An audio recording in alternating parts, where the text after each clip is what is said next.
bring up those excellent points. Now I'd like to turn to my friend from Kansas, from the West, Tim Huelskamp, to share his thoughts on this important topic, military religious freedom. Thank you, Congresswoman. I appreciate your leadership on this topic. It is so essential, not just to our brave men and women serving the military, but our foundation as a nation.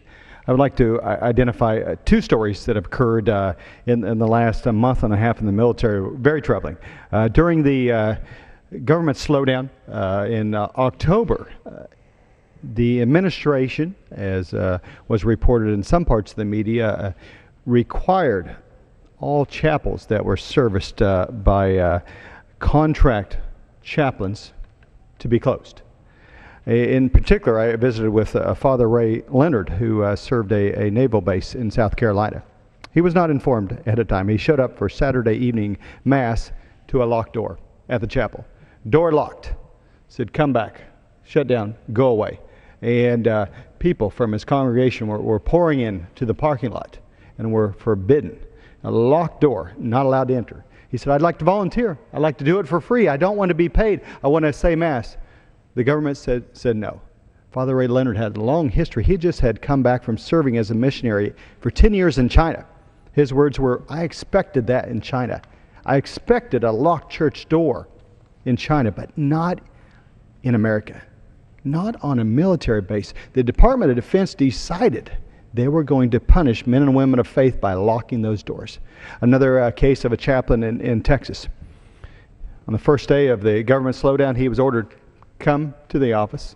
By 10 o'clock, his BlackBerry was taken from him.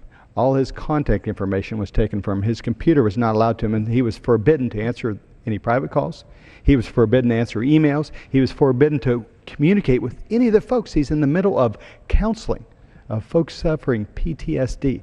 For the entire shutdown, the government forbade him to serve as a chaplain.